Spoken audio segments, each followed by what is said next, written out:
Okay, cool. Here I am. I'm in Pindervan Armin here. I'm going to tell you about how to make some of my podGANs into a better aspect ratio for display on digital devices, because of course they're squares, and all the digital devices these days have a 16:9 aspect ratio. So how do we get this monstrous Kraken, my favorite podGAN of my own, onto a digital display? So this tutorial is meant to start that and show you guys. So first of all, again, let me give you an idea. I loaded the file into Photoshop, and down here I can see all the frames. Over here I can see all the layers, and this is the first step. First step is I'm going to change it to a better aspect ratio. So I'm going to go to canvas size, and this thing will appear on your screen. And I don't expect you to you can calculate yourself, but I found I want to give it a border on every side, and I want it to be vertical, so I'm going to go 16 by 12, make it a little wider, but this is the important one. I'm going to make this 1088. That's going to make it so that it's 69, and it's going to put a little border around everything and center the floating monstrous Kraken right in the middle of it. Do that. Okay, now this is something you only need to do once. Now if I look at all my other frames, notice that they're all pretty set. There's nothing about them that's too out of the ordinary. I'm sorry, not too out of the ordinary, but they're all centered. We're going to be working on frame one. Now I'm going to have to make this checkered background here, which is just a transparency, match this background, and we're going to use a little AI to do that, because there's a lot of AI in Photoshop these days. I'm going to do the first two frames manually to show you how, and then I'm going to show you how to add actions so that we can automate it, and then it's not as a repetitive process as you have to do all 55 frames for this to look like a good animation. So here's the first step. First step is I make sure I am on frame 1, and I make sure I'm on layer 1, click click, and I go to the magic wand tool, and I select the layer. You can see it's selecting everything but the monstrous Kraken. And at this point, I'm going to do Edit, Content Aware Fill. And this is where Adobe does some really cool stuff. It's calculating how to fill that in. Oh, that's interesting. I didn't imagine it would do that. It's calculating how to fill that in the same way that this part's filled in. I like that. I don't know what's going on there, but I'm going to go with it. Hit Apply. Trust the AI, they say. And I'm going to hit OK. And then I'm going to look down here, and I'm going to see there's a layer 1 and a layer 1 copy. Layer 1 copy is the new stuff that Adobe just added. So I'm going to go ahead and right here, right click, and I'm going to say merge down, so we have just one layer. Don't click anything else. And I have all these marching ants on the screen, so I'm going to go over here to the selection tool, just to get rid of them, and click. Power users know you can hit Control D, but I'm just doing this for all levels, so there you go. There's the first frame with the background filled in. This will look great on a mural. I'm not crazy about these lines. And for advanced users, there's ways to get rid of them, but I am just doing this tutorial to quickly get people started and on their way. So here's layer 2. We'll do layer 2 manually, and I'm going to show you how to automate it. Let's go through all the steps again. Select the magic selection tool. Click it so it's everything but that area. Just select the outside here. Edit, Content Aware Fill. We're going to use a little AI to tell us how to fill this up. I'm wondering what it's going to do right here. It did something cool. Hit Apply. Hit OK. Right click, merge down. You can hit Control D, or you can do this. There you go. That's the second frame. Okay, now that can get really repetitive. I don't want to do that 55 times. So here's how you don't do it 55 times. So we want to automate this. So let's go to the next frame. Next frame, and then next layer. I have to click both of those. I'm going to go over to my Actions menu here, and you can go to the Windows and find them. If you don't see it, Windows Actions, it'll show it to you. And these are where you can make macros. So I'm going to say podGAN macro right here. I'm going to just make a folder and call it podGAN macros. And hit OK.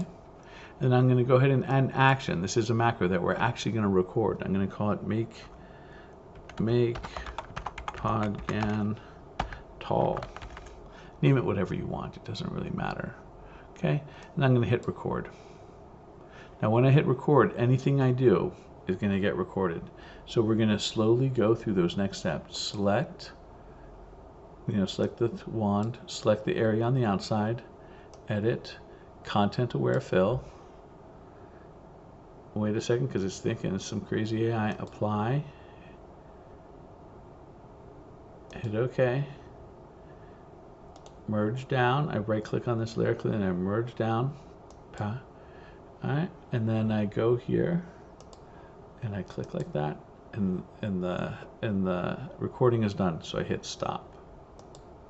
Okay, so layer 3 was done. Now remember, pick frame 4, layer 4. Now we don't have to do all those steps again. We can just select make podGAN tall and hit play. It's going to do it for us. I'm going to do this 3 times, and I'm going to show you another shortcut. Layer 5, frame 5. I'm sorry, frame 5, layer 5. Hit play. I always like to make things as fast as possible. So after I did that 3 times, I was like, oh, there must be a way to make this faster. And there is. I'm going to click on make podGAN tall. And then right here, the function key, you can select your function key. And then whether it has shift control or not. Now, I can run this not by hitting play, but by hitting F4, hit OK. It's going to warn me. I don't know what that warning is. I go to the next frame, next layer, hit the function key. Next frame, next layer. Don't make a mistake here. Take your time picking the right frame and layer. You mess up, you have to sometimes start over, and this is a 5-minute process. So, okay, so some advanced users right now are looking at me and like, why are you doing that over and over again? Anything repetitive can be done by computers, and it can. You can write scripts, and I use a lot of scripts that actually run these macros, and it's called, look up Adobe JavaScript. And actually, you can write JavaScript to do this repetitive task I'm doing right now. You can say select layer 12, then select frame 12, and then hit the action. But something like that takes about 30 minutes to write the script and test and do really well, maybe even an hour. And I just wanted to quickly make a podGAN, and I'm going to be able to finish this probably under 5 minutes. Just one. If I had to do 1,000 of these, I definitely would write that script. But I just thought instead, just make one quick podGAN, because I want to throw it up on my mural. And this is how I'm showing you guys how to do it. So I'm going to probably do this. It's going to, like I said, take 5 minutes. I'm not going to rush because I'm doing this over and over 55 times. I'll probably fast forward and talk to you in a second.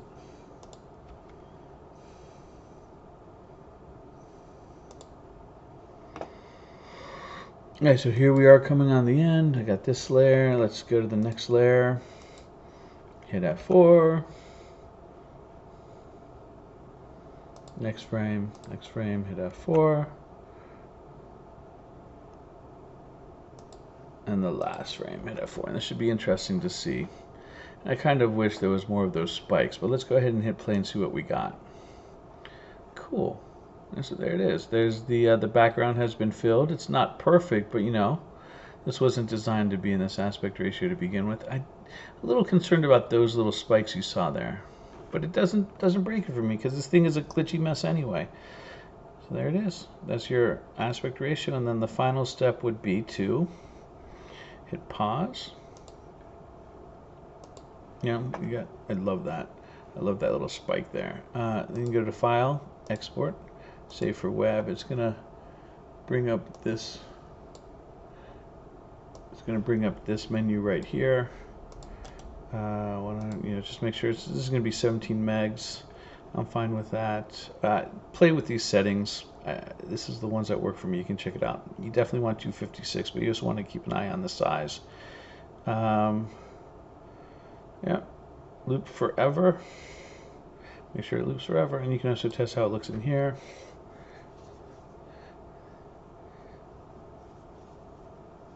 There you go. Save it. You can see there's a lot of cool stuff here.